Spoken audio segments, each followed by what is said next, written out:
So without much more hesitation, let's begin our second session. And hopefully what we're going to be doing in this session is answering a lot of the things that the Commission was asking about in the questions in the period before. I am going to say again, though, one of our feelings when we put this together was we're just going to be able to scratch the surface today, and I think you're seeing that we're really not able to answer everything or cover everything. I had asked panelists if they would try to think of what they weren't able to cover that they really wanted to cover when I told them they had 10 to 15 minutes. So if we have time at the end, I'm going to ask people to tell us that as well. And you see maybe some of the other places we need to go. So we're very fortunate to have this afternoon Kevin Mullally, General Counsel, Director of Government Affairs at Gaming Laboratories International. He's former Executive Director of the Missouri Gaming Commission. You've heard about Missouri a few times today, so Kevin should be able to answer anything about those programs. We also have Mark van der Linden, who's Executive Officer of the Office of Problem Gambling Treatment and Prevention in the Iowa Department of Public Health. And next to him is Christine Riley, Senior Research Director at the National Center for Responsible Gaming, and Sarah Nelson, Assistant Director of Research at the Division on Addiction and Assistant Professor of Psychiatry at Harvard Medical School. Thanks to everybody for coming, and thanks especially for the folks who flew in and out for this project. I want to say that Mark needs to leave by 4:25, so after he does his presentation, if you have questions of Mark, I'm going to give you a chance to ask them at that point and let him respond so we don't lose his input to questions. Okay? So, Kevin, would you like to start us off?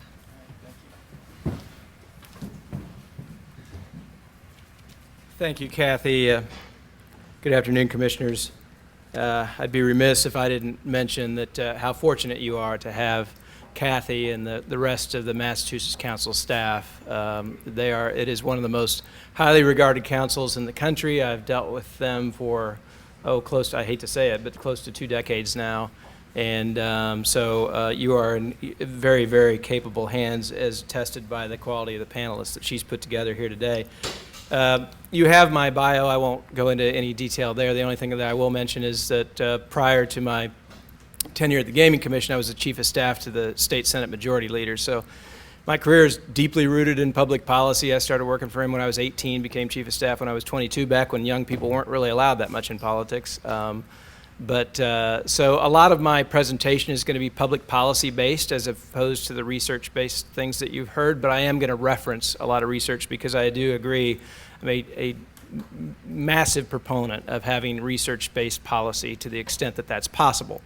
I think there are times, Howard Schaefer and I always have this kind of back and forth argument, and he says it's going to take 10 years to study it, and I said, well, I can do a lot of stuff in 10 years and help a lot of people. So sometimes you have to take some risks, but I think that they should be informed risks, and hopefully that will come out in my presentation. I'm going to cover about 6 subjects. I'll try to be efficient. I'm going to go over the history of self-exclusion, give you my philosophy of what public policy objectives should be in just general regulatory decision making. I'm kind of a public policy dork. I mean, for entertainment, I sit around and read public health care policy books. So you'll see that my presentation will bleed over into a lot of just general regulatory topics or general regulatory philosophy in how you go about decision making. I'm talking about how sometimes these policy visions get morphed into other things that are less than what they're intended and how that can create implementation problems. And I'll talk a little bit about the research findings as they relate to self-exclusion. As was noted earlier, there have been some self-exclusion studies done, not near enough, which I also sit on the board for the National Center for Responsible Gaming, which is based here in Massachusetts and based here in Boston, actually, and raises money for responsible gaming research. In fact, raises the vast majority of money for problem gambling research in this country. And then I'm going to describe some key policy components based on those research findings that I believe should go into self-exclusion programs. And then finally, I'm going to wrap it up with some administrative considerations that I think often get lost in a lot of these programs. I think that sometimes, and I think Rachel referenced this as well, sometimes you see, I think sometimes regulators get caught up in what I call the grocery shopping list methodology for developing programmatic elements. So they look around and see what other states do, and they say, we need a hotline, check. We need to train our counselors, check. We need a self-exclusion program, check. And they pay less attention to not only administrative protocols, policies, and procedures, and control mechanisms. We put so much emphasis on the operators to follow their own internal controls that sometimes as regulators we don't do a very good job of that ourselves. And then a big missing component in a lot of areas is follow-up.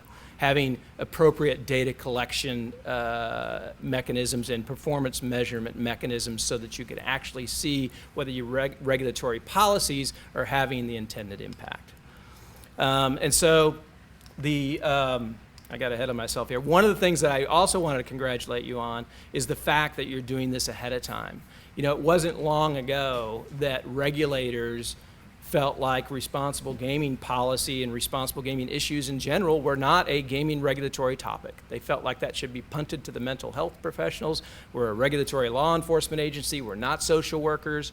And frankly, when I got involved in this in the mid-90s, very, very few gaming commissions were involved in responsible gaming issues. When I drafted the first self-exclusion program in the United States, it was very controversial because they felt like we were treading on water that was outside our traditional mission. They felt like you should be paying attention to licensing factors, you should be paying attention to making sure that the casinos are operating within the parameters of the law, you should not be drifting into social issues.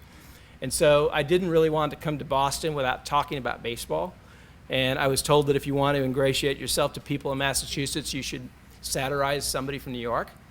So I relate this to this practice of regulators to what I call the Zeke Benura rule, which if you're not familiar with Zeke Benura, he was a first baseman in the 1930s of tremendous immobility.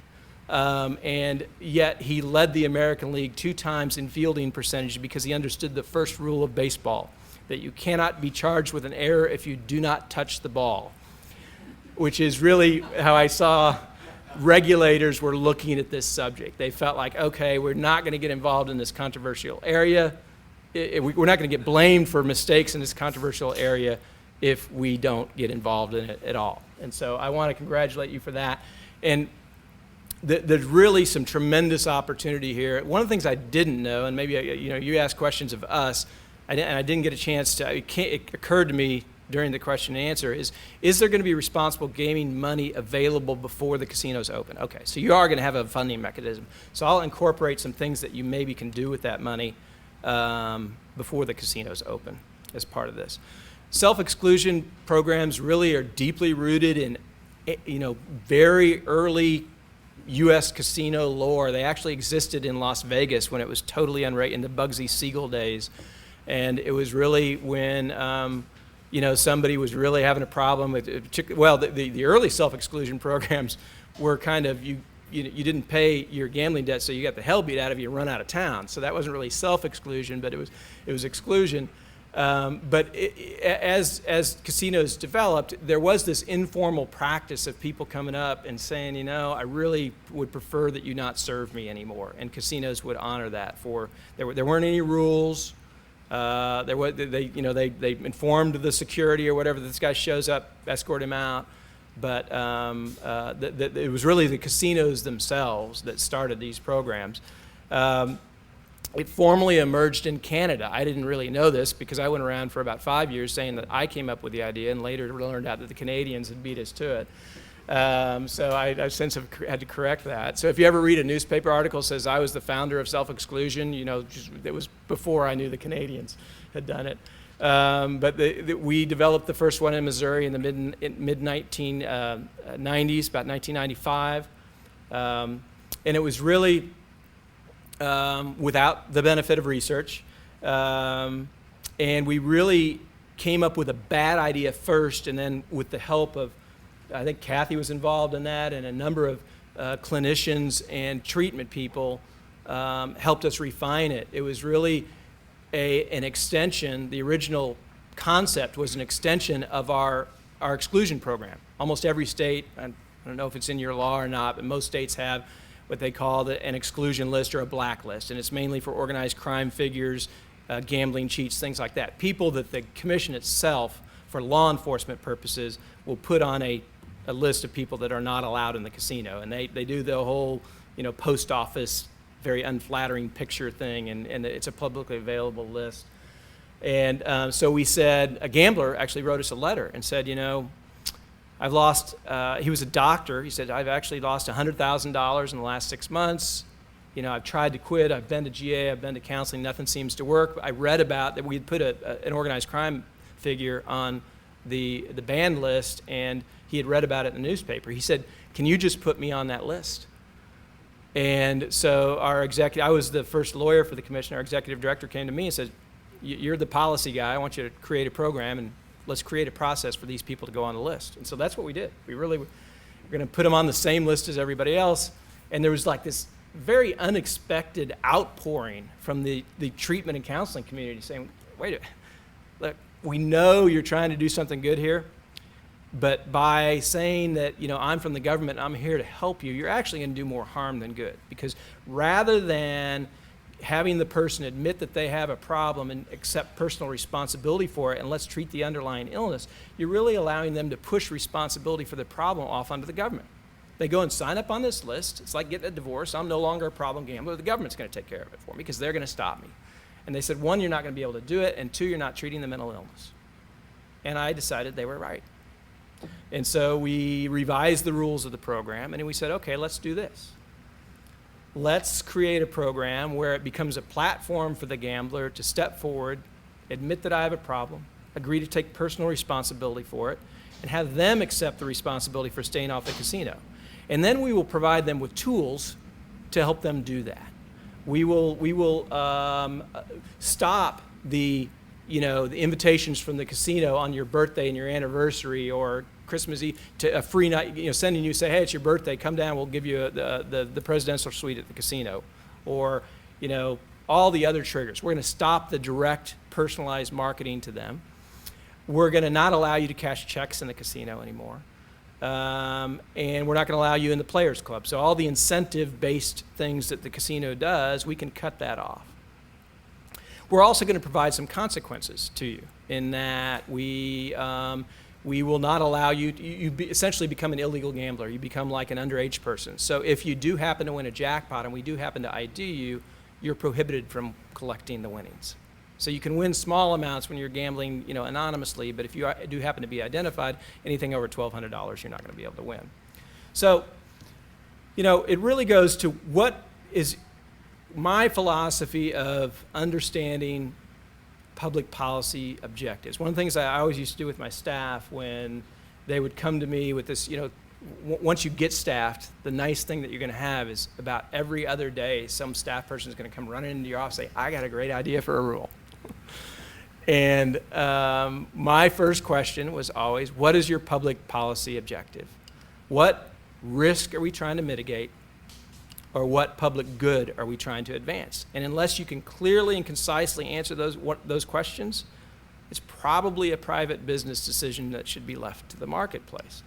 So really we wanted to clarify the objective of self-exclusion.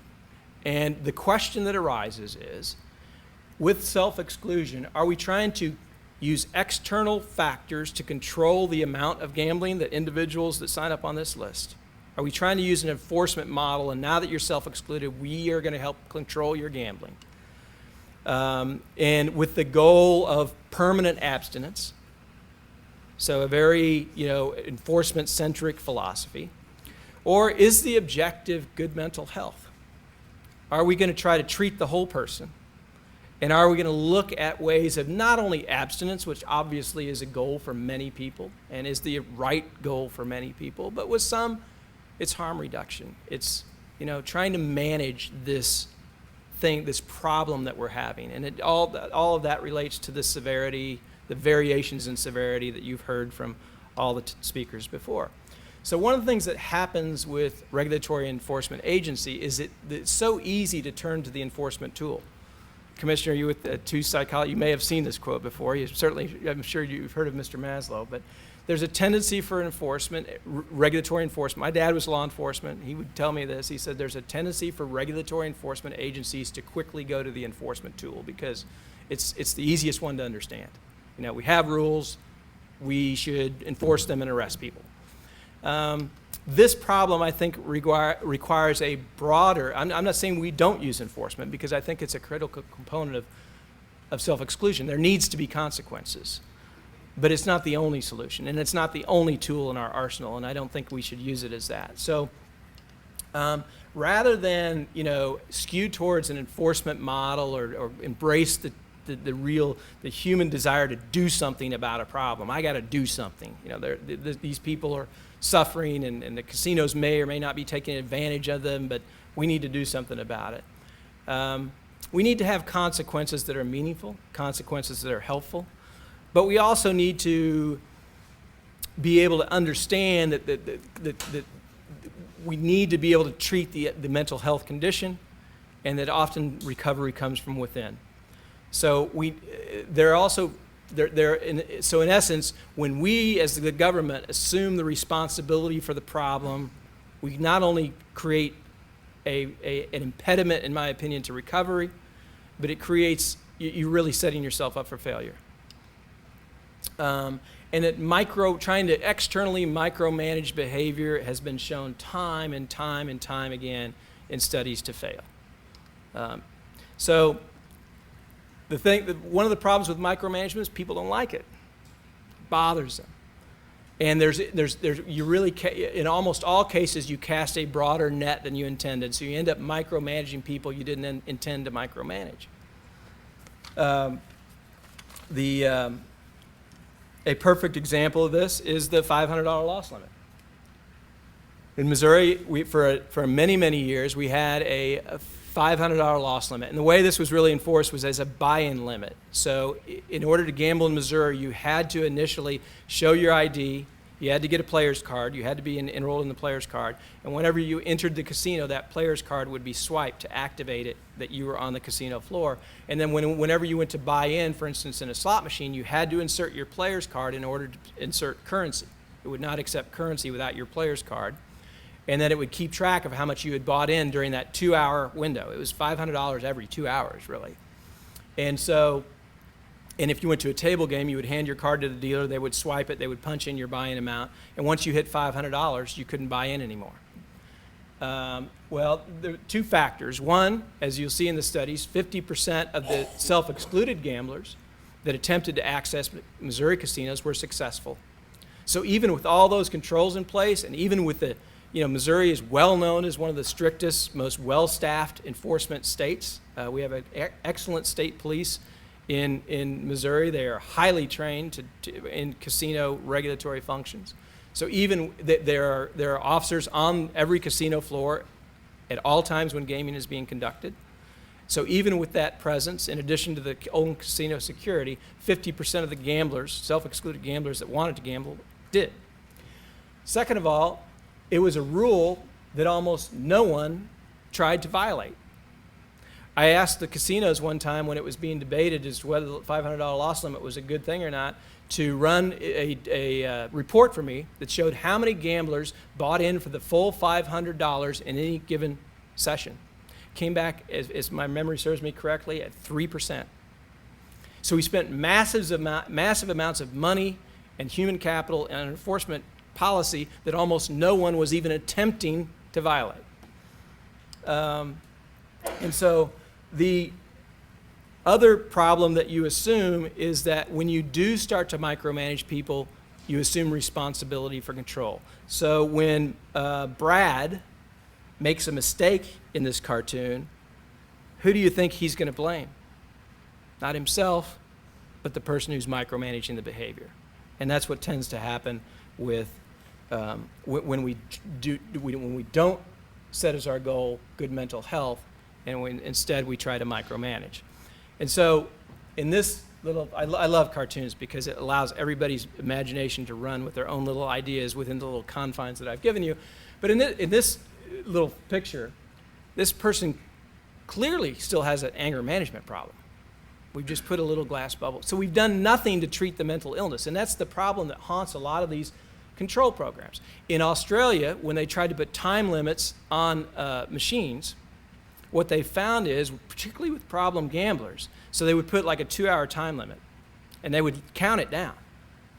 They'd say, okay, you only have 5 more minutes to gamble. And what they found is with problem gamblers, as the time shortened, the bets increased, and the acceleration, the frequency of the gambling accelerated. So they played faster for more money. So if I'm down $1,000, Scott, and you tell me I'm only got 5 minutes, what are we going to do?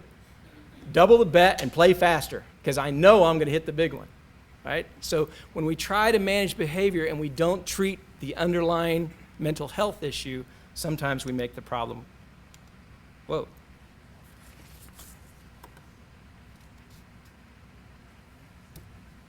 Sometimes we make the problem worse.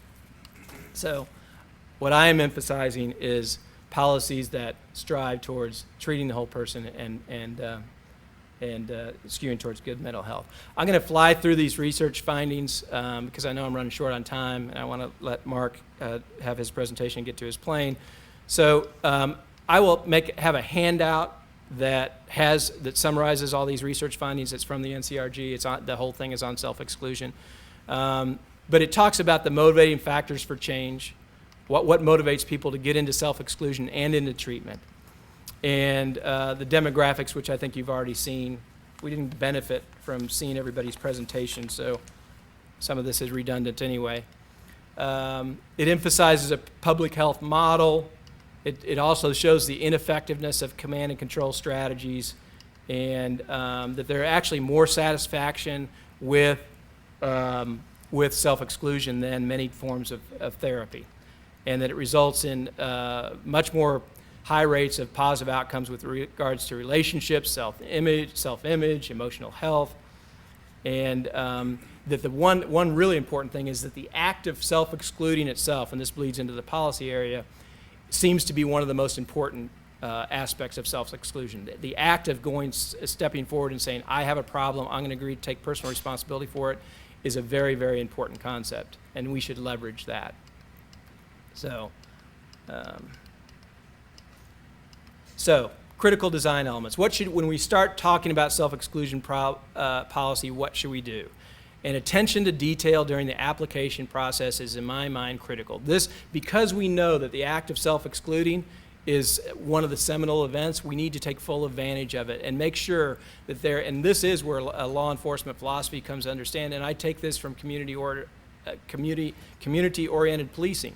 Whenever you have clearly communicated expectations and responsibilities, no one should be upset when later they have consequences because of them. So when self-excluders sign up, they need to be absolutely crystal clear that the responsibility to stay away from the casino is theirs. We're going to help them. We're going to give them some tools to help them, but it's their responsibility to stay away, which means you need highly trained personnel that are administering this process, that are well-trained, and that they explain all the treatment options. In fact, they should have the opportunity to see a counselor on site.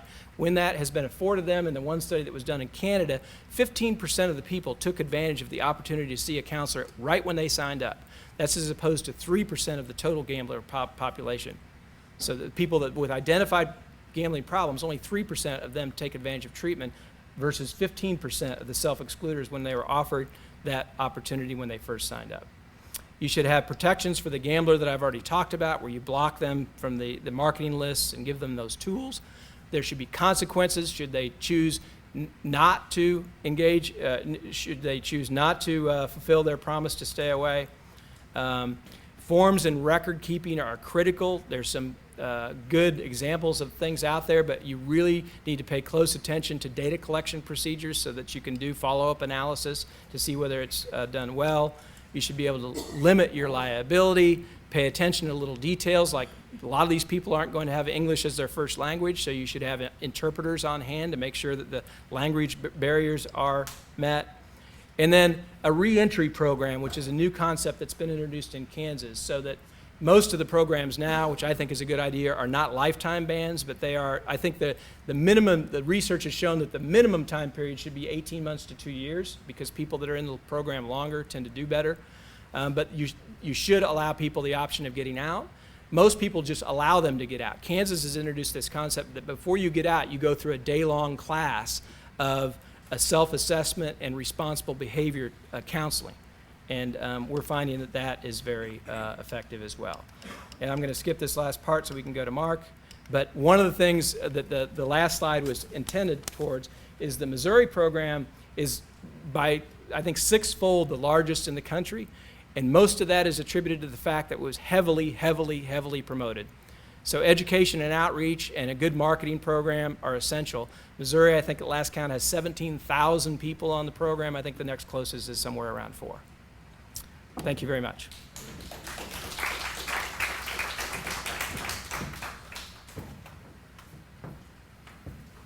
I think I can just do this. Let's see. All right. Good afternoon. My name's Mark Vanderlinden. As Kathy said, I'm the Executive Officer of the Office of Problem Gambling Treatment and Prevention at the Iowa Department of Public Health. I really appreciate the opportunity to address you. You're taking the right steps to take a look at these issues early on. It should be applauded, and I think that you'll see the fruits of it. My perspective is really twofold. From a state level, I'm the sole state authority on problem gambling treatment and prevention issues for the state. I oversee treatment, prevention, research, evaluation, marketing, workforce development. And so it allows me this sort of broad view of problem gambling and the different issues that need to be addressed. On the national level, I represent the Association of Problem Gambling Service Administrators as their board president. So I'm able to see what's happening in other states, what's effective, what level of support is being provided, and what that level of support being provided affords. I'm also on the board of the National Center for Responsible Gaming and support the work that they do. I think it's important for you to know that I don't take a stance that is either for nor against gambling, like many here. I think that as I will point out in a few minutes, really allows me to work on developing much broader partnerships. Really, our goal is to mitigate the harms. That includes preventing, whenever possible, providing quality treatment, and supporting persons that are in recovery from problem gambling, and at the same time recognizing that there are that gaming in the state, gaming across the country, brings with it potential economic as well as entertainment benefits. I'm going to cover three sort of general topics. One is partnerships. 2, I'm going to talk about kind of the continuum of care that we have in Iowa and why that continuum of care is important. And 3rd, I'm going to talk about a little bit about our marketing strategy that we've used in the state of Iowa and what result that has had over a sustained period. So first, partnerships. Again, I've read the acts establishing expanded gambling in the Commonwealth. It's impressive. I've been following it over time as well. Just watching the development of it. It seems incredibly thoughtful, and it really does bridge this gap between how do we respond to problem gambling, compulsive gambling, however you want to term it, as well as allowing expanded gambling within Massachusetts. Really, I think that there you have certain pieces of it that will place you at the forefront in the country. You'll lead the pack. I love the idea of on-site space for counseling services, employee training on problem gambling identification, your extensive efforts to deter underage gamblers, creating a subcommittee on addictions, allowing for the Mass Council and Department of Public Health, creating a public health trust fund. All of these are amazing steps that you've taken. And I think will become kind of a new standard across the country. They're a great blueprint, and at the same time, I think it's important to understand that its effectiveness will be judged by the relationships that are built, especially in terms of how the commission, how the casinos that will evolve relate with the Department of Public Health, with the Massachusetts Council on Compulsive Gambling, and other health and human service providers within the community. I think that it's easy, and this is from my personal experience. It's easy for our treatment providers across the state to see gaming as some type of there's a tension between gaming and treatment prevention providers, seeing them as a barrier to their success, and vice versa. Many of the casinos that we've worked with have expressed a similar feeling of it's difficult to get in a rhythm of a relationship with the treatment providers that are in their area, despite the fact that we have rules in Iowa as well that are intended to bring those two entities together in a partnership. It's been a struggle, but at the same time, I do really believe that partnership is essential to the success of a casino within the community. Casinos within a community are dependent upon their reputation to be good stewards within the community, to extend themselves and make sure that they're addressing, they're doing charity work, that they're addressing problem gambling, preventing problem gambling as it arises. And I think that this is what needs to be held on to in these relationships. That both parties, both our treatment prevention providers as well as the gaming entities, including lotteries, are reliant upon each other for their success.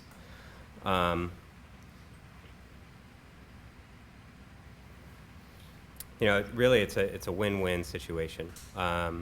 It's a win for our treatment and prevention providers because they're going where, well, to be quite honest, that's where a lot, at least in part, a lot of gamblers are. When we take a look at our helpline numbers, a vast majority of people are citing the casinos as where they've been referred to the 1-800-BETS-OFF number from.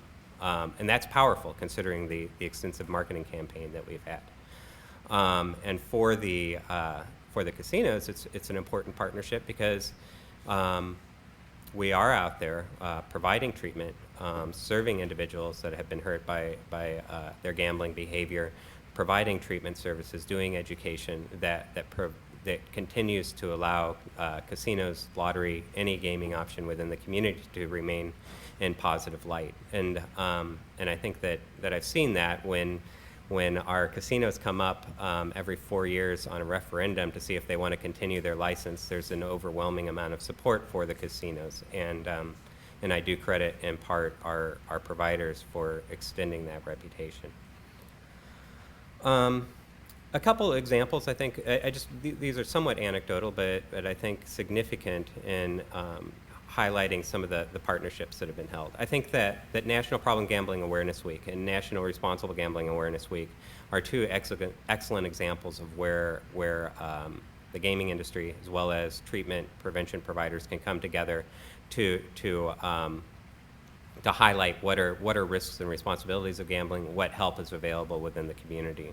Every year that we do this, we see a bump in the number of calls that come into our helpline. Partly because the casinos and the lotteries take that week and dedicate a certain portion of their funding or their marketing to highlight responsible gaming or problem gambling issues. Another example, a few years ago we hosted a forum that really it invited individuals of all levels from the casinos. It invited our treatment and prevention providers as well as our Iowa Racing and Gaming Commission, your counterparts, the Iowa Lottery, to come together for a day to talk about problem disordered gambling, as well as come up with what does an effective training curriculum look like for casino employees. In recognition that nobody is the ultimate authority, that we all are authorities in our own right, and that any type of effective training program really needs to take that into consideration. And the outcome of it was actually a vastly different training curriculum that is continued to use today than what it was previously. The individuals that are on the gaming floor bring their experience of problem and pathological gambling and what FACE-IT shows and how to respond as much as our treatment providers bring to the table for that. It was a fascinating day with an ongoing and sustained result.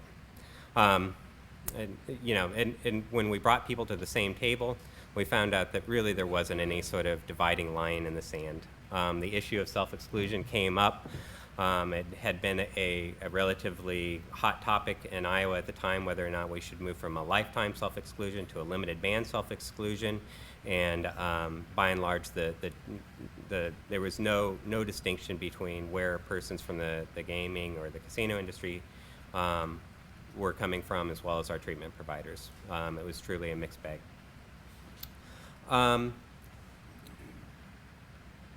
Okay, so another example, I think, and this is kind of on a more national level, is the National Center for Responsible Gaming. They have a mission to help individuals and families affected by problem gambling disorders by supporting research on pathological and youth gambling, encouraging the application of research findings to improve prevention, diagnostic intervention, and treatment strategies, as well as advance public education about gambling disorders and responsible gaming. This is funded in whole by the American Gaming Association. An example of an excellent resource that is truly a partnership. And by and large, there isn't any other national funding streams for problem gambling research. They've taken the lead on that and continue to lead the way. I'm glad to see that Massachusetts is considering research as one of its priorities with the funding that would come forward. It's needed not just for Massachusetts, but it's desperately needed for the country. Okay, next I want to talk about the continuum of services. The basis of an effective public health approach can be summed up by a popular motto with the Substance Abuse and Mental Health Services Administration, kind of the federal body. Prevention works, treatment is effective, and people recover. Prevention, treatment, and recovery support. And this is by and large how we've built our services in the state of Iowa. Prevention first. It only makes sense. If we can help people avoid the problematic gambling behaviors that will result in harm to themselves, their families, and their communities, then we should do it, absolutely. Let evidence guide these prevention strategies. SAMHSA has done an excellent job of developing prevention strategies that we've easily used in Iowa to provide prevention services. Massachusetts Council on Compulsive Gambling has a model program for the nation, and I think that can only be expanded and enhanced as time comes. It includes kind of some of the following components. One, develop a plan that provides basic public information to the general public. Two, employ an education program of the risks and responsibilities for targeted and at-risk groups. A side note to that, last fall, the Department of Public Health, the office that I work in, released a study of gambling behaviors and attitudes of adult Iowans. Much supported by what Marlene was saying earlier, the study found that 13% of adult Iowans, 16.6% of males, and 17.4% of 17.4% of adults have experienced at least one problem gambling symptom during the last 12 months. That's one problem gambling symptom during the last 12 months. These problem gambling symptoms can be anything from spending more than one intended during a gambling outing. It can be experiencing regret or shame about one's gambling or betting decisions. Admittedly, not necessarily on a single occasion life-changing. Probably these individuals are not going to seek out treatment, but at the same time, definitely risky gambling behavior. Employing a public education program about the risks and responsibilities of gambling for at-risk groups is an essential component of a public education campaign. These are the targets. We absolutely want to target the 1 to 5% of compulsive gamblers, assure that they have the appropriate tools, that treatment is available, but we also have a large percentage of adults out there that can use some basic education about risks and responsibilities of gambling. A third key component to this is helping key individuals, including casino employees, including healthcare providers, including other human service professionals, understand compulsive gambling and able to identify problem gambling behavior. How does this happen? It happens in a number of different ways. It happens from the community or grassroots level. It happens from a state level. It happens from a policy level. But regardless, there needs to be steps put into place so that we can continue to inform these individuals, these key persons that encounter problem and pathological gamblers, equip them with the information that they need. Support community activities that provide alternative forms of entertainment to gambling. We see higher rates of problem and pathological gambling when you see communities that have very limited forms of entertainment options to them. There are casinos, there's a large number, there are 20 casinos in the state of Iowa. I think that typically when you see a casino as a larger part of the entire picture of the community, you encounter more problems that are connected with that. When the casino is one form of entertainment and one form of an entertainment option, out of a whole menu of different entertainment options, you see a much healthier community. Part of that's common sense, part of that we've actually seen on the ground. Fifth, create policies that assist problem gamblers and contain gambling as a form of entertainment. Look at these as policy issues. How can we continue to address problem gambling, promote responsible gambling at a policy level? Again, this happens at a number of different levels, from the community, from a business level, a community level, a state level. Okay, now going on to the continuum of care, talking about treatment. Quality treatment for problem gamblers and the people in their lives, emphasizing the people in their lives, is an essential pillar to the continuum of care. So conservatively, rough 1% of the persons from Massachusetts are compulsive gamblers. May not seem like a large number, but it's thousands of individuals with lives that are devastated by gambling, and they need help right now. The number of people that have been affected by the ripple effect of these problem gamblers, again, referring back to a study that we did in Iowa last year, and it was released last fall, 22% of all adult Iowans, 34% of those who had at least one problem gambling behavior said that they'd been negatively affected by the gambling behavior of a family member, friend, or coworker. 1%, 1 to 5%, affecting a much larger circle of individuals within the state. And again, I think that's support for the idea that, yes, we need to provide quality, accessible treatment for the individual problem gambler, but we also need to provide treatment access to the people that are in their lives that are also negatively affected. Quality treatment means that it's provided by well-trained, well-qualified, compassionate people. It's accessible, it's affordable, and it's convenient.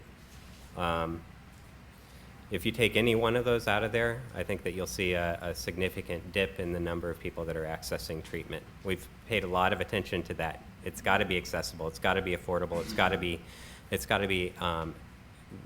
right there for them in order for people to access treatment. As a result, we see a larger number of people accessing treatment in the state of Iowa than you do on a national level. We see a much higher number than the 3%. It's closer to 5%. Okay, effective treatment changes lives, and it has saved lives. Follow-up studies in Iowa have shown huge improvements in people's lives who access treatment. It is effective. It goes back to the SAMHSA saying treatment is effective. 86% of those who seek treatment in the state of Iowa state that their gambling behavior is much less compared to when they entered treatment. Other significant findings show reduced debt, higher rates of employment, better overall social functioning. And when an individual's health improves, really it improves the overall health of the community, benefiting not just the individual, not just the community, but everybody that's involved with that, including gaming. Finally, recovery support. Whether through treatment or other recovery paths, people recover and their efforts need to be supported. Gamblers Anonymous, wonderful resource, but not the only way that people seek recovery support. Other options need to be available, and those options need to be client-driven, client-selected, and flexible. This past year in Iowa, we opened up a menu of services called recovery support services. It includes financial counseling, it includes rental assistance, it includes life coaching, it includes providing reimbursement for gym memberships.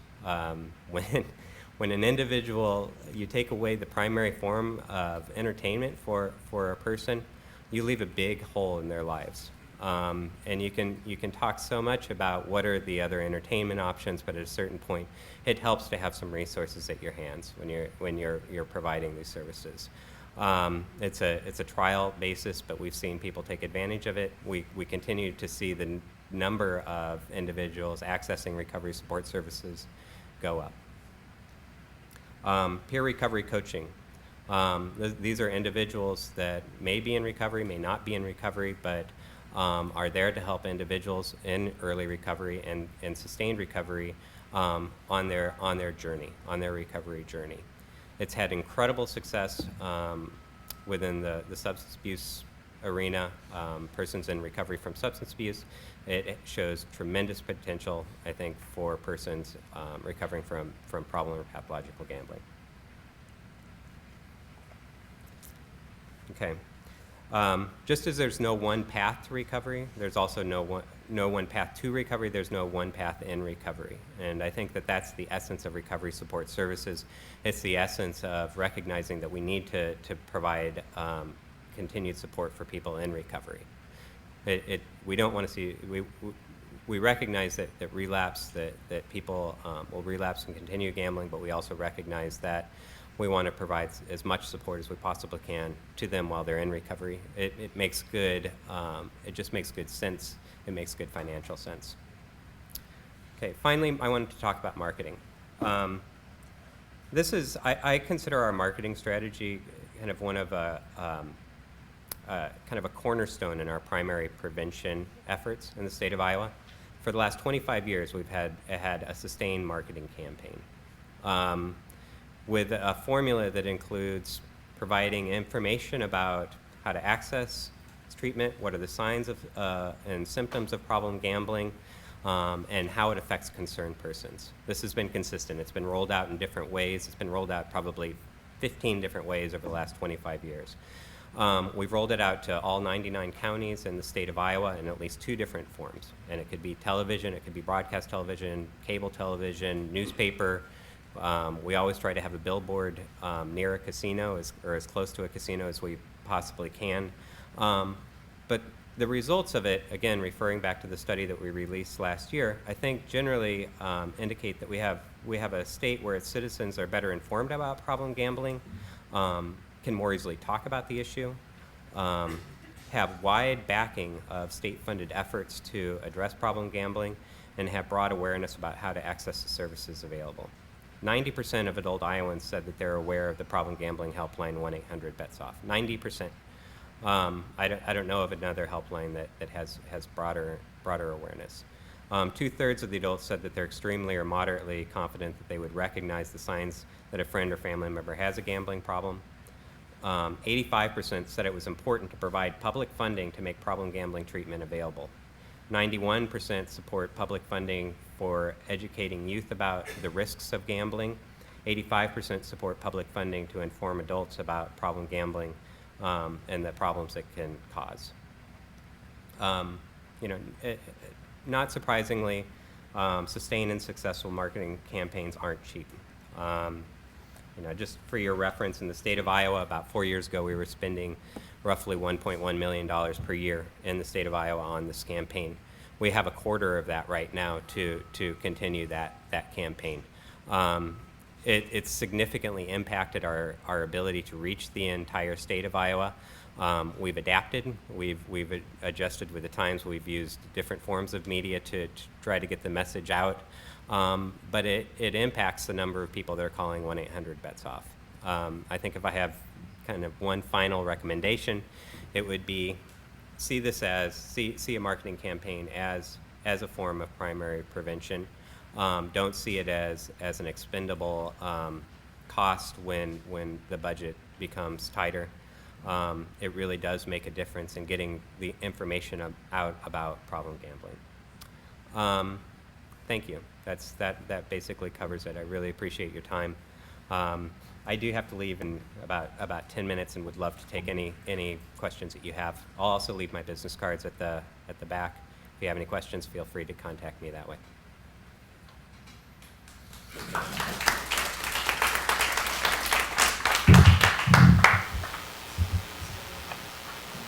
Mark, what is the overall budget of your agency? You talked about the advertising budget. What's the whole? The overall budget coming the fiscal year that starts, I guess, this week, or actually next Sunday, will be $3.1 million. And are there other sources, or is that essentially the entire prevention and treatment budget for the state? It's the whole budget for all the services that I described: prevention services, treatment services. We do a small amount of research. We do evaluation. Our marketing campaign right at $220,000 this year. Workforce development. How big is Iowa? We're 3 million people. By the way, I grew up in Iowa City. Ah. Good country. Well, the chairman helped me answer my first question. My second question is, do you have a formal relationship with the regulatory body in Iowa? I think, they may tell you differently, but I think I have a great relationship with our regulatory body in Iowa. We have an advisory committee where we have representation from the Iowa Gaming Association, Iowa Casinos, the Iowa Racing and Gaming Commission, and the Iowa Lottery, all of whom are fantastic supporters of the program and have provided some invaluable input and opened doors, actually, when it came time to begin to host some of these trainings, to look at funding for a regional conference. All have stepped forward in really important ways. You said you're also responsible for research. Knowing that Massachusetts is starting at a baseline, 2 or 3 suggestions from you as to key research that we need to go out and collect as good baseline information to go back and look at in years 3, 4, 5, 10, 15, 20. Yeah, I've found that the study that we released last fall has been invaluable to me. It's been really valuable as I talk about what does the picture of gambling look like in Iowa. Certainly prevalence is important, but you can get a general sense of what the prevalence is, that there's been a number of studies done. But what are lower level forms of problem gambling behavior? Who are our at-risk populations? Why are people gambling? How are people gambling? What are the myths they believe about gambling? I think are all very important questions. Again, I'll leave my card at the back, and I can forward you a copy of the study that I'm referencing. This fall, we're going to begin taking a look at doing a similar study, but looking specifically at college gambling. College gambling, as well as decisions that these persons made during their adolescent years regarding gambling behaviors. Great. Thank you. Thank you.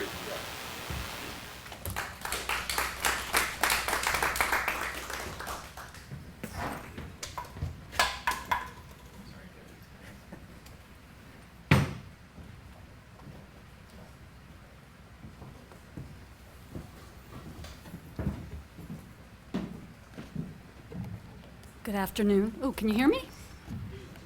Okay. I want to thank the Commission for this opportunity to talk to you about challenges facing efforts to reduce gambling-related harms in the Commonwealth. I'm Christine Riley. I'm the Senior Research Director for the National Center for Responsible Gaming, the only national organization in the U.S. dedicated to funding peer-reviewed research and science-based education on gambling disorders and youth gambling. The NCRG was founded in 1996 to fill the void in scientific research on gambling addiction. Now, before the NCRG, the state of the research was partly because of the lack of funding, was very low quality. In 1999, the National Academy of Sciences had a committee do a review, and they criticized the quality and credibility of the existing body of research and recommended that future research be held to a higher standard. For example, there was no consensus about the rate of prevalence of the disorder, no treatment standard, no understanding of the neurobiology of gambling addiction, and a diagnostic code that was based not on empirical evidence, but on the observations of clinicians who were treating problem gamblers. And since 12 to 15%, only 12 to 15% of people with gambling problems seek treatment, as you can tell, if you just go by who's in treatment, you're not going to get a representative sense of the problem. Many studies were plagued by poor research design, and in this vacuum arose a number of biased or advocacy-motivated studies conducted without regard for objective scientific standards. So from the beginning, we've been committed to reversing this trend and establishing a foundation of science-based research. So we stepped in to fill this void by funneling the largest amount of money to the field and establishing a review structure that ensures the highest quality of research. Since 1996, the commercial gaming industry has contributed $22 million to NCRG. From day one, we have modeled our grants program on the National Institutes of Health. First, we wanted to ensure that our funds were awarded to the highest quality research. Second, it allowed us to build a stringent firewall between the main source of NCRG funding, the gaming industry, and the research. Third, using the NIH's policies and procedures sent a strong message to the scientific community that NCRG was committed to the highest quality of research. That enabled us to attract leading institutions to apply to us for funding, including Harvard Medical School, Yale University, Johns Hopkins, Caltech, Mass General, Washington University, and many other outstanding institutions. In practical terms, our grant-making process is shaped and monitored by a scientific advisory board, a group of leading independent scientists in the field of addictions who volunteer their time to ensure the integrity of NCRG-funded research.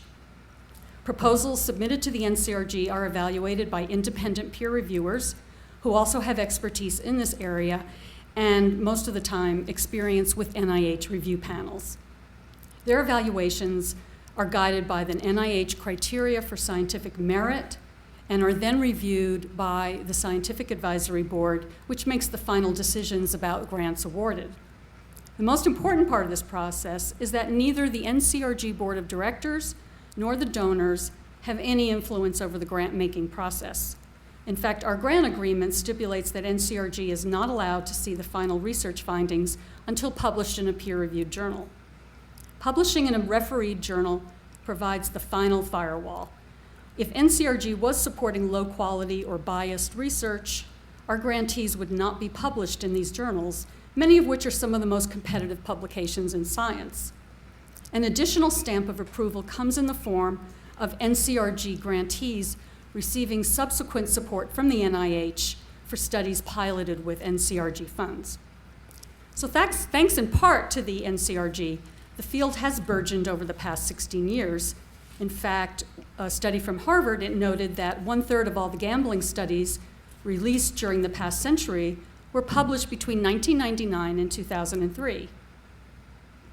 The NCRG played a major factor in this growth by funding research that's produced more than 200 publications in peer-reviewed journals, many of them the highest impact journals in the field.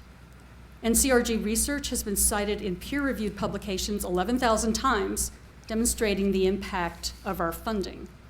And a number of our researchers have leveraged our money for millions in federal dollars to continue the research.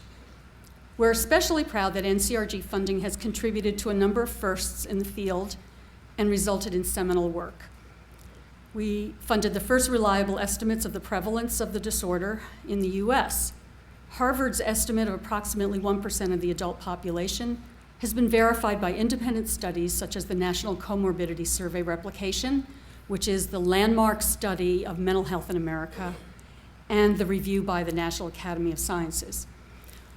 We supported the first effort to frame gambling as a public health issue, the first study demonstrating the safety and efficacy of the drug naltrexone as a treatment for gambling disorders, the first national study of college gambling, including an analysis of school policies on gambling, the first study demonstrating that the neural pathways in the brain are activated by anticipating a hit of cocaine, also lit up when anticipating winning money. This is the study at Mass General that Debbie LaPlante referred to.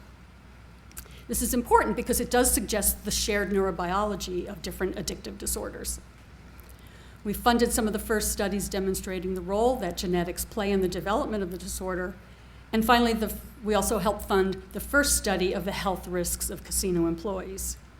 We believe it's important for the Commission to understand this background because many of the challenges you face in developing and implementing harm reduction programs are rooted in the fact that this field is still emerging and is currently where the study of alcoholism and drug abuse stood about 40 years ago. So we offer the following recommendations based on our 16 years of experience with launching a field of scientific research and translating that research for use in practical applications. First and foremost, it's important to distinguish between science and the gray literature. In this internet age, the public access to health information has expanded dramatically, which is a good thing. However, the sea of information presents a major challenge. How does the public distinguish between sound science and studies that lack scientific rigor? Because the field of gambling studies is young, there remains a great deal of what's called the gray literature, studies not published in peer-reviewed journals. While all research deserves a measure of scientific skepticism, unpublished research is particularly suspect. And here I'm quoting from the editorial board of the Journal of Gambling Studies. Without any critical review of the scientific merit of a study, unpublished research represents little more than opinion. Public policy must be driven by the best available peer-reviewed research. Otherwise, you risk developing policies and programs that may be ineffective or worse, unsafe. Remember that even with the best of intentions, prevention and treatment, for example, can be effective, ineffective, or even harmful. Second, use a public health approach. We helped fund the thinking that went into this at the Division on Addictions at Harvard Medical School. They've enabled us, Drs. Korn and Schaefer have enabled us to understand gambling disorders within a public health framework. And here are some of the principles that you should keep in mind. Developing policies on the basis of the highest quality peer-reviewed scientific research is the first and foremost principle in public health. It also requires a balanced approach that takes into consideration both the costs and benefits of gambling. Costs would be problem gambling, but a benefit might be senior citizens who go to casinos to spend their time and see their friends and so on. If they don't have a problem, it's probably a benefit because it's giving them something to do. Public health approach requires sensitivity to the needs of potentially vulnerable populations, such as young people and some minorities, and it involves a proactive approach emphasizing prevention and harm reduction. Third, we encourage you in your research funding to follow the NIH, and we hope that our experience in establishing a grants program can be a useful resource. State governments that support research often fail to use qualified independent scientists to help develop RFPs and review applications for scientific merit. We encourage you to take advantage of the model of peer review established by the NIH, the federal agencies that are the premier funders of science in the US. Another essential aspect of the grant-making process is the importance of conflict of interest. We have adapted the stringent policies of the NIH that address not just real conflicts, but the appearance of conflict as well. Research investigators, your applicants, must be assured that the process of grant-making is fair, objective, and rigorous. Furthermore, preserving the confidentiality of information contained in proposals is also a vital concern to investigators. So we encourage you to convey to grant applicants the importance of publishing their research findings in peer-reviewed journals in addition to any reporting that you ask them to do. Scientists have an ethical obligation to their own community and to the public to publish their findings. Research intended to help Massachusetts might also be applicable to the country at large and even have international applications. In this way, your research program could make an important contribution to the science of gambling disorders. For example, when Harvard Medical School evaluated the Iowa gambling treatment program, the investigators issued a report for the state government, but then they went on to publish on several aspects of the study in peer-reviewed journals. 4, encourage science-based employee training. We agree that educating gaming employees is a priority of any responsible gaming program. We believe that a science-based program, constantly updated to reflect the latest research, is the best approach to educating people about a misunderstood topic that is layered with outdated ideas. The NCRG and the Division on Addictions at Cambridge Health Alliance collaborated to create Emerge, the Executive Management and Employee Responsible Gaming Education Program. It reflects the latest thinking about addiction and gambling disorders and also provides information and resources for employees who might be concerned about their own gambling. Emerge is available to gaming operators as an online, media-rich program available 24/7 or through an in-person Train the Trainers workshop. 5, in terms of responsible gaming, we recommend you take a look at the Reno model. When understanding what constitutes responsible gaming, it's important to look to science to guide our efforts. In 2004, the Journal of Gambling Studies published a paper providing a scientific framework and strategic agenda for community-based responsible gaming efforts. Let me just mention a few of the principles that might be especially relevant to your work. The key stakeholders in the field of gambling, and that would include consumers, gaming industry operators, healthcare providers, community groups, government regulators, and public health agencies, should collaborate whenever possible. We have great models in Iowa and Missouri that can help you figure out what kind of collaboration you'd like to foster. Any plan to reduce the incidence and prevalence of gambling-related harms should be monitored and evaluated using scientific methods. For example, we now have research indicating that self-exclusion appears to be a safe and promising intervention. Research should continue to focus on developing and testing instruments that will permit more accurate referral, clinical evaluation, and treatment matching.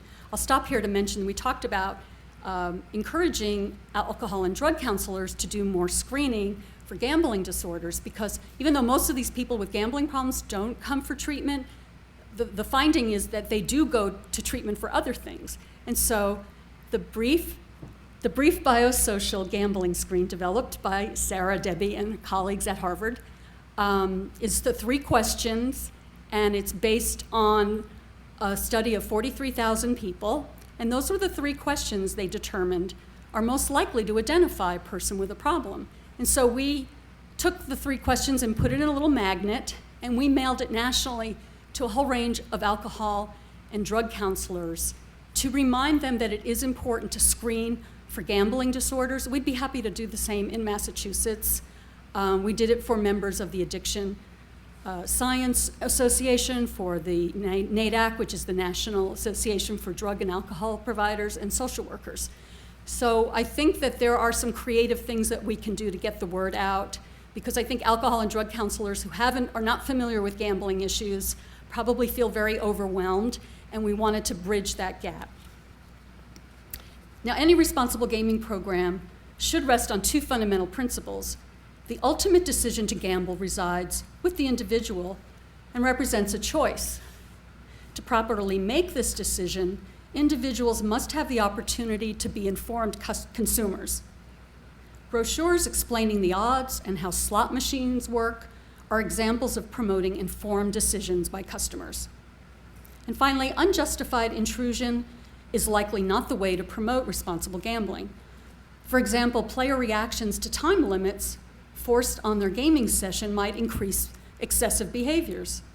Remember that the best intentioned interventions might be sideswiped by the law of unintended consequences.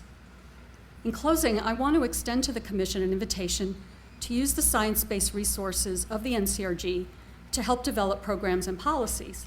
A part of our mission is to translate research into practical applications.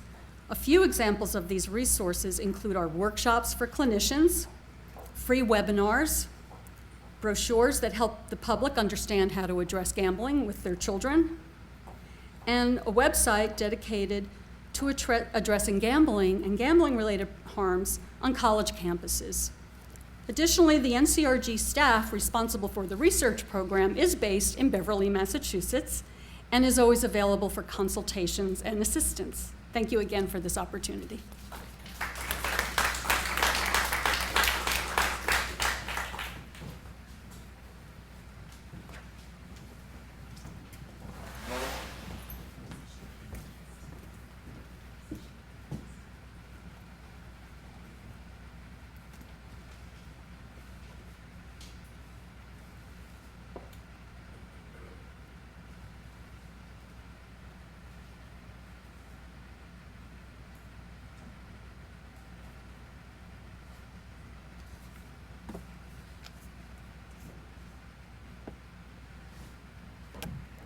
Good afternoon, or should I say good evening.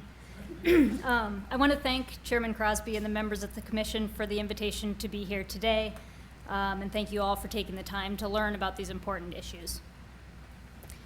I'm going to talk today about applying a public health approach to responsible gaming efforts and applying an empirically driven scientific approach to evaluating those efforts.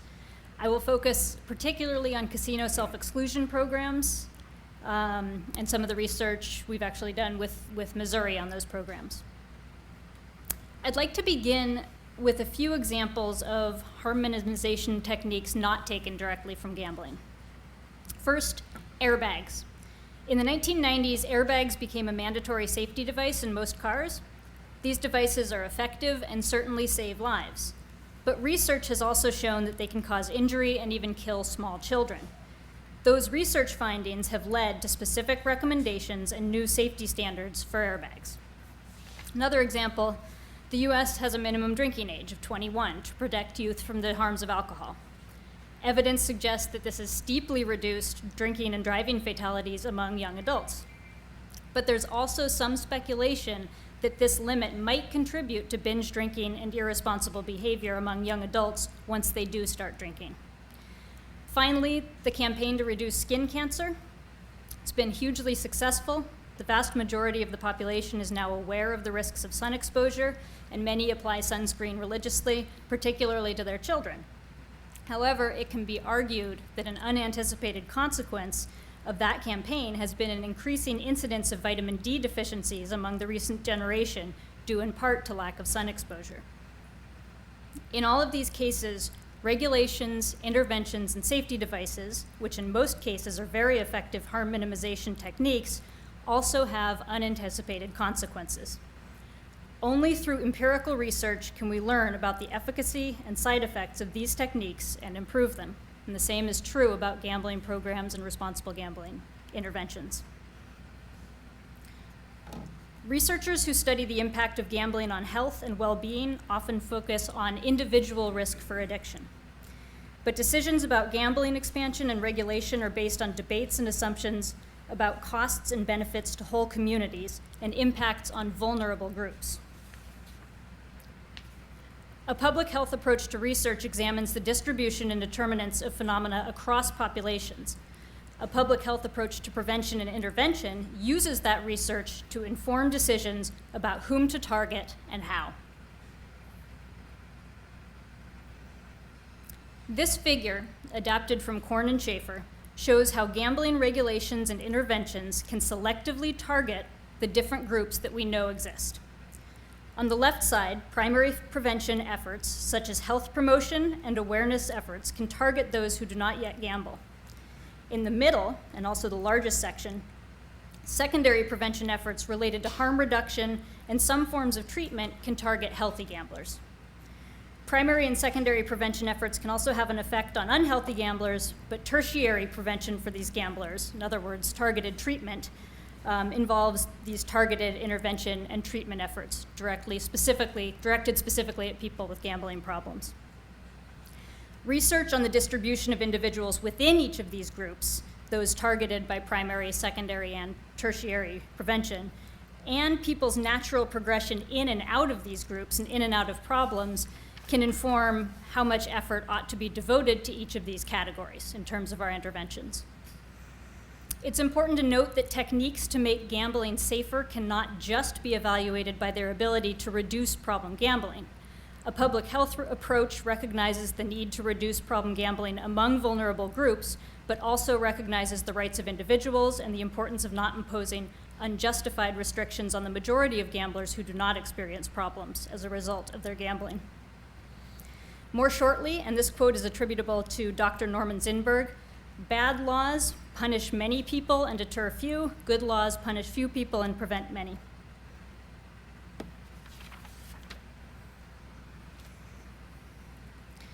We use this public health approach as a framework in our work with casinos to develop responsible gaming programs.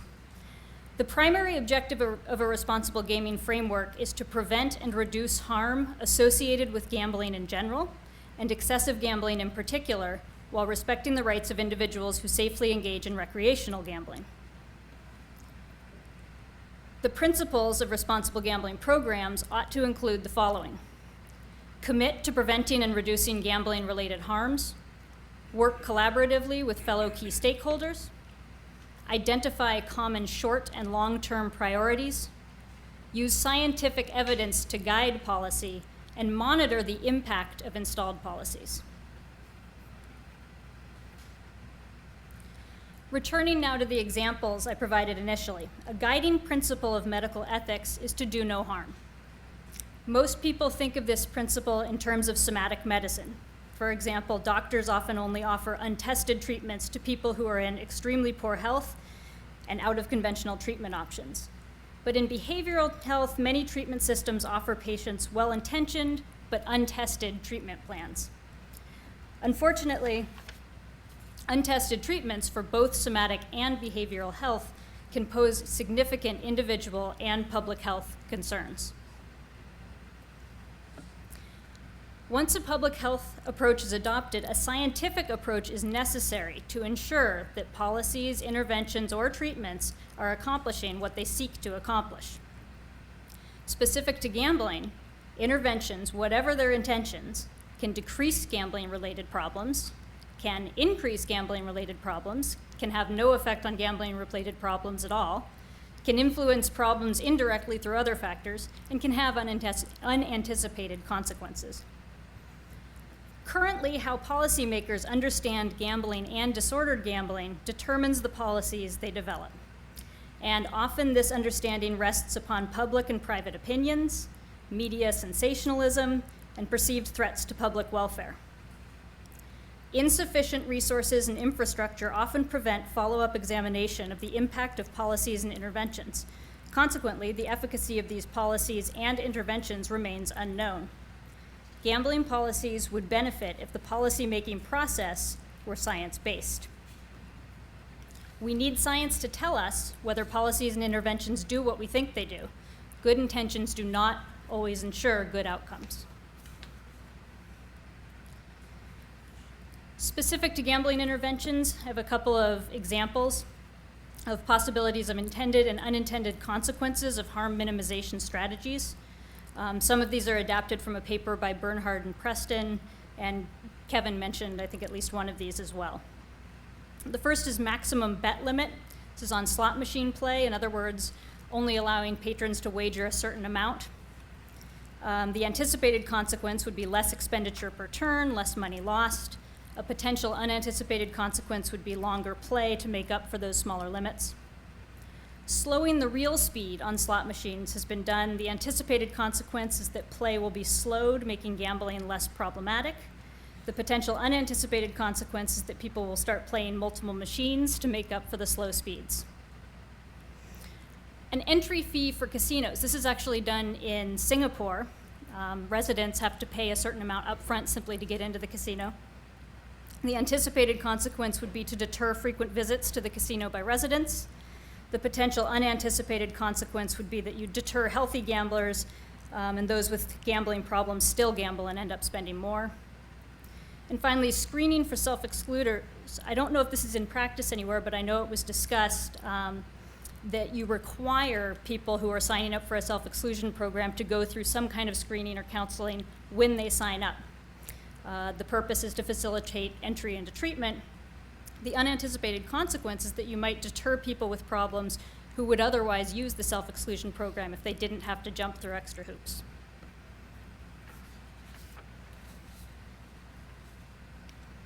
None of these examples are meant to imply that these are bad policies, more that we might not fully understand their effects if we don't study them and study them at length.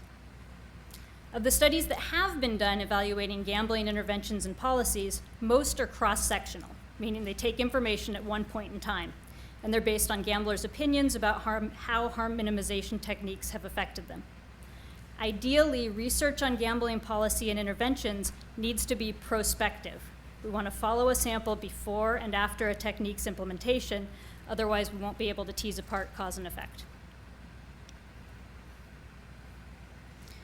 This figure here shows the steps needed to evaluate and improve responsible gambling programs. The first step, obviously, is to develop and then implement the program. The next is to develop an outcome monitoring system. And then the next steps are to assess the penetration and impact of the program among both patrons and employees, analyze the outcomes, and then recommend and implement changes according to the research findings. This is not a point-in-time evaluation, but a continuous monitoring of the program and its effects across time. As Kevin has mentioned, compared to policy, research proceeds at about the pace of a directionally challenged snail. But it's crucial to set up the monitoring system in advance and the ability to assess these outcomes so that you can evaluate the program once research does catch up with policy.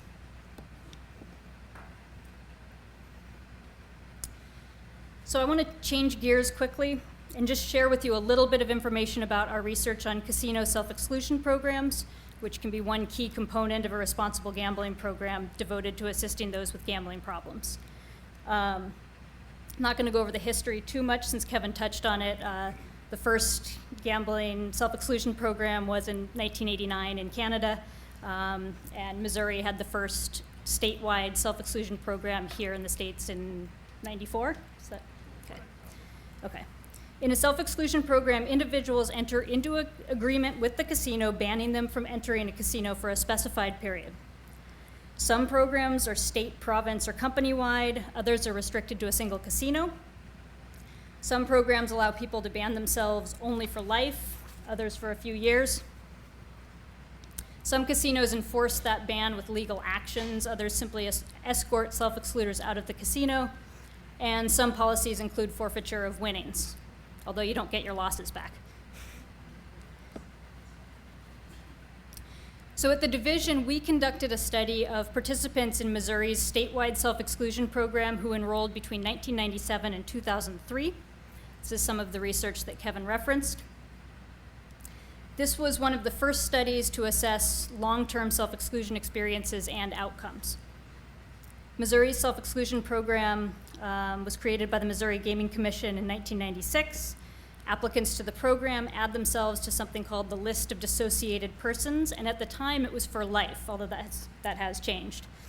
And each enrollee assumes responsibility for remaining off casino property. If an enrolled person returns to a casino, he or she can be arrested and charged with trespassing. Our study included 2 phases. In the first, we examined the distribution of self-excluders across space and time. This figure shows the distribution across time. In Missouri, enrollments increased across time and then leveled off, demonstrating a potential exposure and adaptation effect, and this is part of what Dr. LaPlante spoke about earlier. This figure shows the distribution across space. The casinos, if you can see them, are marked by small yellow dots. And as you can see, self-excluders were clustered around the casinos. This could indicate that people who lived closer to the casinos were more likely to experience problems, though other explanations are possible.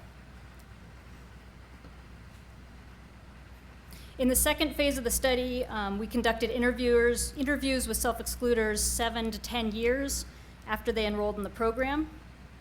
Again, it's important to note that the program involved a lifetime ban at the time.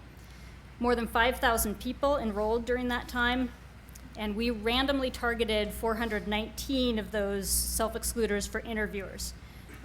Only 169 of those 419 had working phone numbers on the list we got, and we completed interviews with 113 of those 169.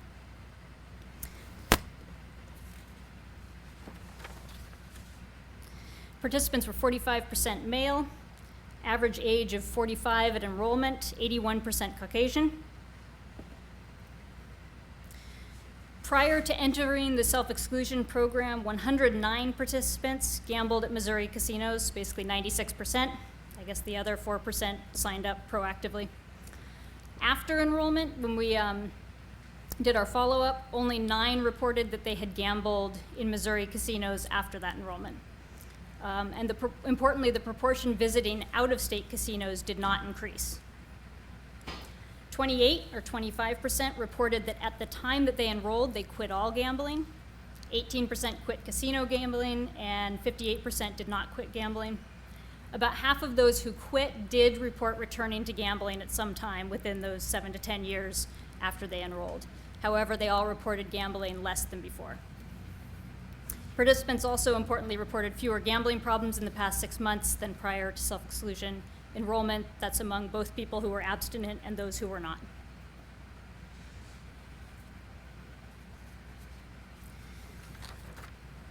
In terms of enforcement, 18% or 18 participants or 16% attempted to enter Missouri casinos after enrolling.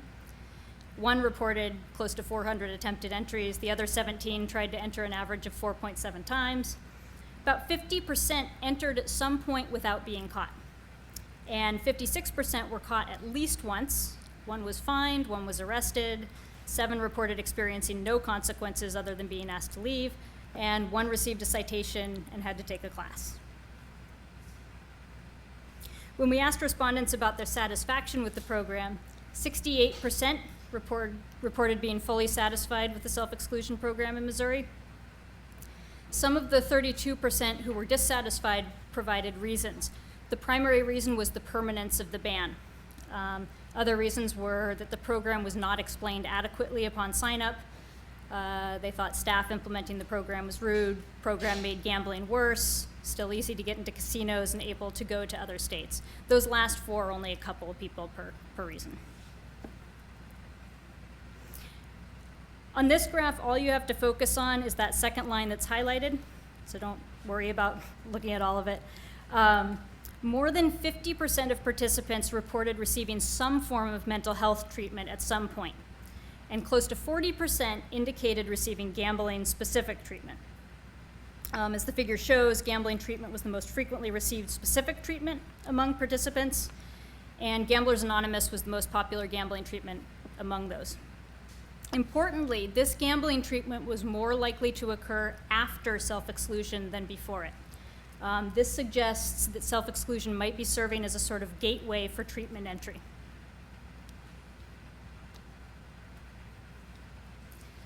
Specific conclusions about self-exclusion programs. They do appear to have promise. Our study and the other studies that have been done do find outcomes in terms of reducing gambling problems, reducing gambling behavior. Their effectiveness may be due to their providing a straightforward first step for at-risk gamblers to begin to address their problems. So again, the very act of enrolling may be the strongest part of the intervention. It's a way to start having awareness of the problem and then potentially seeking treatment beyond that. And we really need more longitudinal and prospective research to determine long-term outcomes. Areas of improvement if, and I highlight the if here, if enforcement is a priority, more stringent measures are needed to identify and prevent self-excluders from entering casinos. Obtain better contact information and maintain better records of enrollees to facilitate research and increase program enforcement and communication with enrollees. When we did our study, the list we received and were able to work with, only about half of those people still had those same phone numbers, same contact information, and it hadn't been updated since they enrolled, even though it was a lifetime ban. So for purposes of enforcement, but also research and monitoring your program, keeping that contact information up to date is important. And finally, thinking about the length of the self-exclusion ban and trying to couch that within the most recent research and empirical work is important in terms of self-exclusion satisfaction, and just keeping abreast of the empirical evidence in terms of what works best. More generally, self-exclusion and other responsible gambling resources are only helpful if people can access them easily. One of my colleagues goes around the world and studies different self-exclusion programs, and he said he heard about one. Everything he heard about it was absolutely perfect. They did everything right, they had all the right tools, and finally he thought to ask, how many people have signed up? 0. So unless there's some kind of getting the message out and bringing people into that program, you can have all the tools in the world and it's not going to work. So responsible gambling programs and policies may work best if they're framed as a set of tools available to individuals experiencing problems. In terms of self-exclusion, it really seems that getting rid of as many barriers as possible is the most important thing. You don't want to make people jump through hoops in order to take this first step. It's a first step to start to recognize the problem, and then you want to offer as many resources as possible in terms of treatment and programs so that people can access those when they're ready. It's important to increase the visibility of these programs and remove any barriers. And finally, I didn't talk about this aspect of our research, but within a venue, all employees, not just floor staff, need to be trained in the principles and practices of these programs.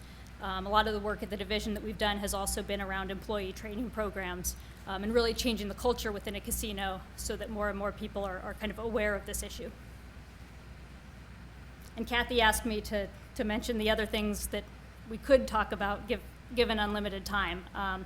So again, we've done work at the division on casino employee training programs, responsible gambling programs, and gambling behaviors and problems among casino employees. And these are just some additional resources. Thank you.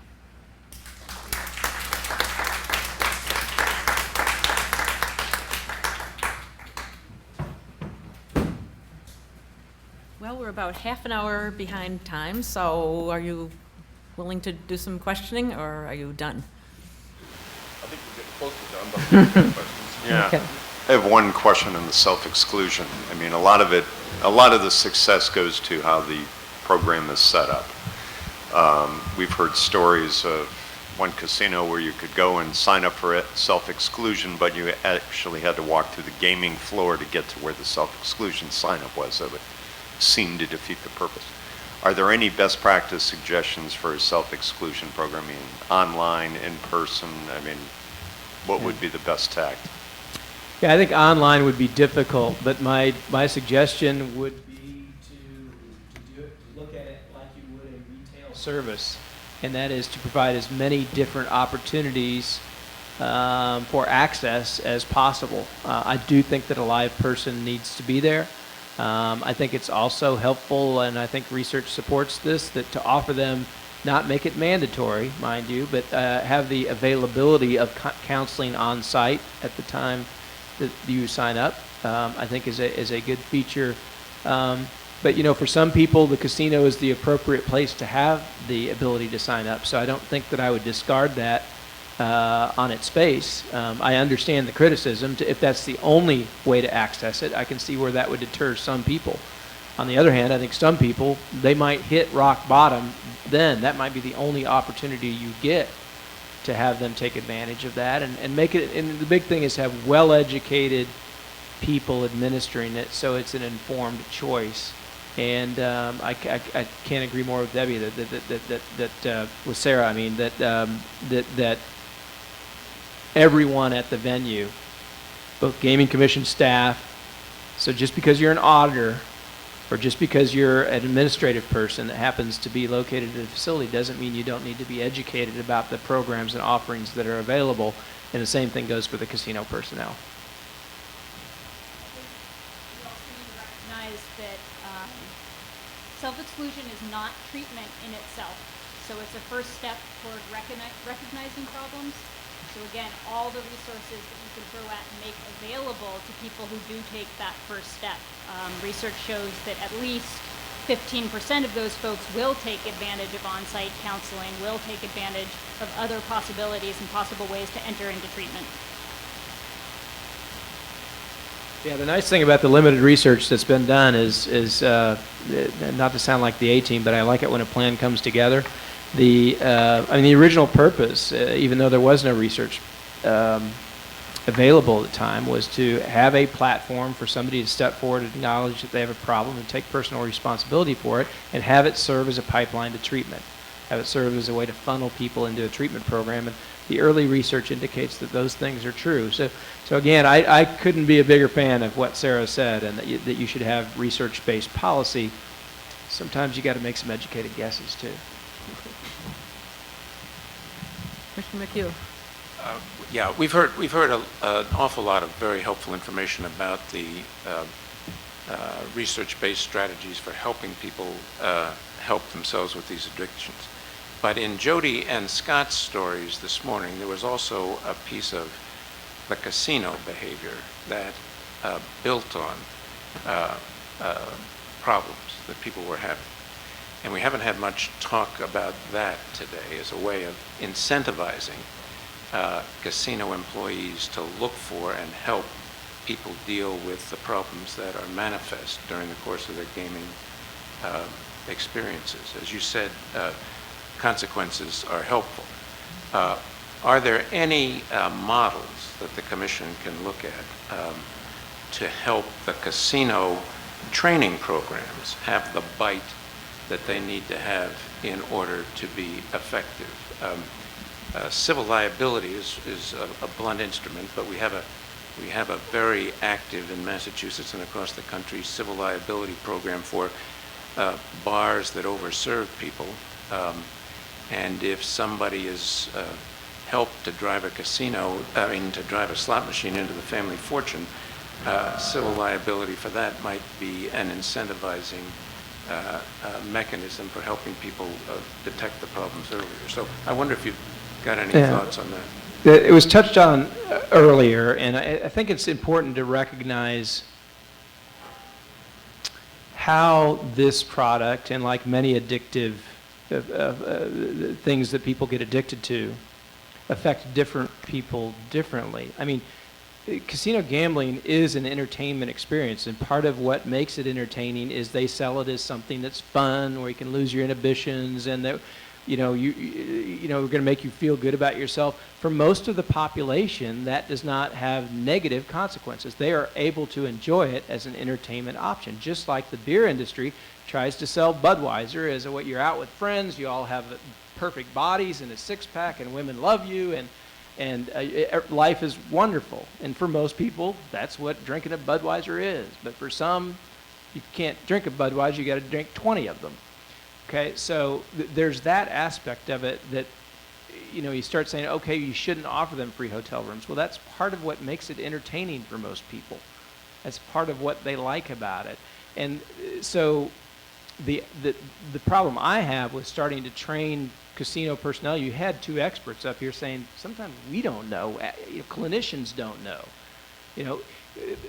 Part of the problem is, what we found out when we started adding gambling screens to alcohol and drug abuse people is that we've been treating them for alcohol problems for years, and what we didn't realize is the underlying problem was a gambling problem. They became an alcoholic to anesthetize themselves from a gambling problem. Once we found out about the gambling, we treated the gambling, the alcohol went away. So you're dealing with, in many instances, many different mental health issues coming together. there's high percentages of comorbidity. So they have, and even the people that were up here today said, you know, they didn't have more than one addiction here. So we have many things to treat. It gets really complicated. So it's like going into a hospital and saying a cafeteria worker needs to diagnose somebody for medical issues. It's really difficult, and I'll let the people that study this for a living probably give a more articulate answer than I did. But from a public policy standpoint, that's what would scare me. I'd remind you of what Dr. LaPlante said earlier about the difficulty of identifying someone with a problem. And here's the other side of it. In our training program, we try to make them aware of the issues, and then try to equip them in case somebody asks for help. But we don't encourage people to just approach somebody who looks like they're having a problem. The reason for that is, one, it's almost impossible. You can't tell by looking at somebody if they have a problem. And two, what if the person doesn't have a problem? You obviously are upsetting a customer. Three, what if they don't have a problem, but they're the worried well who tend to hear about a disease and then assume they have it? There are a lot of people like that. And then four, if you do approach someone who has a problem, I mean, being found out could create a crisis for that person. And is a gaming employee really the best person to be relating to that person at that point in time? So we tend to err on the side of caution. I don't know, do you want to add? I wouldn't disagree with anything Chris said, but I think we are moving toward a time where we can do a better job of at least predicting who might run into problems. So internet gambling research, because you can monitor every single keystroke and every single behavior, is moving to a point where you can at least look at somebody and give them the message, hey, your behavior looks like that of about 50% of people who go on and develop problems. And I would argue that it's very, very important how you phrase that message, because we're nowhere near having the kind of predictive accuracy where you can identify somebody and say you have a problem for all the reasons Chris mentioned. But we can provide more and more tools, and they can be more and more targeted as we learn more. So we can target anybody who's slightly at risk and just have a simpler message that says, hey, here's some resources in case you're running into any issues. You could target somebody who you even know more clearly is likely to have a gambling problem with a more forceful message.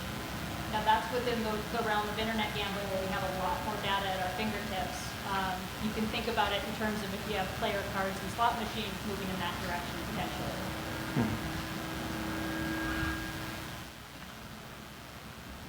Chris, what's the size of the NCRG budget? How much money do you fund? A little bit over $1 million a year, and that's for both. Most of the money goes for research, but a portion of it does go to educational activities. Do you have to re-raise it every year, or does everybody? We get long-term commitments. Long-term commitments from the industry. To give us some stability. So right now they're at the end of their 5 years, and we're now going to companies and getting 3 to 5 year budgets for the future. Right. Okay. Just,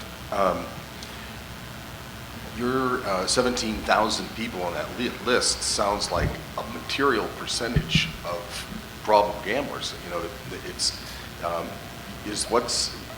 that's 5% of 3.4 million. So what is the market? It sounds like you've really got a strategy that identifies a really substantial portion of the problem.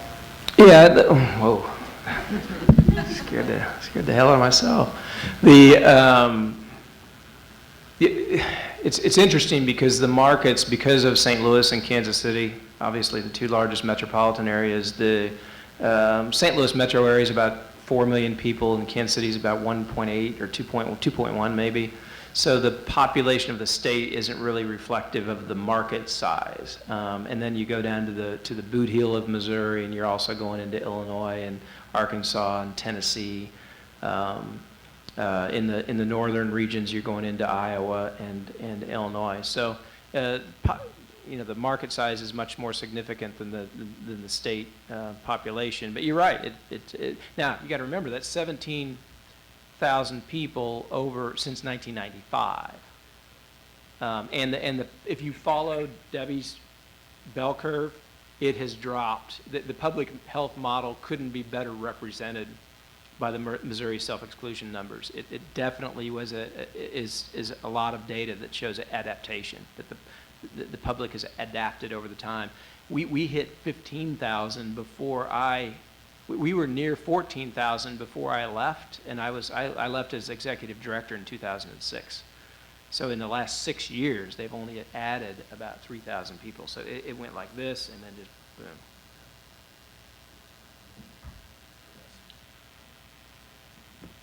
I think we're about done. We're done. You finished, Kathy? I'm finished unless anybody from this panel or this morning's panel wants to just say anything else that we needed to cover today that we didn't get to cover. Just quickly, 1 or 2 words. You okay, Chris? Yep. Kevin?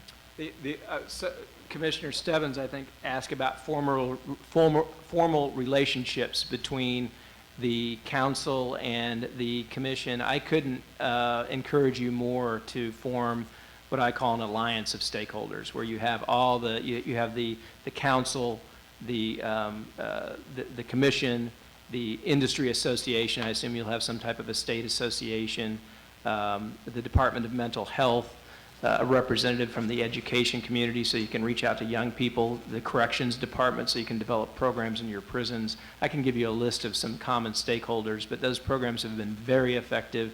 We, I think, did the first one in Missouri, but Kansas has done one, Maryland has done one, Arizona has done one, I think Iowa has them. It allows you to send one coherent message. Everybody uses their own budgets, and you have a set of bylaws, but no one can make you spend your own money. So in other words, the lottery is the other one that's in there. And so everybody uses their own resources, but it's a coordinated effort, so you have one voice, one message, and things don't get confusing.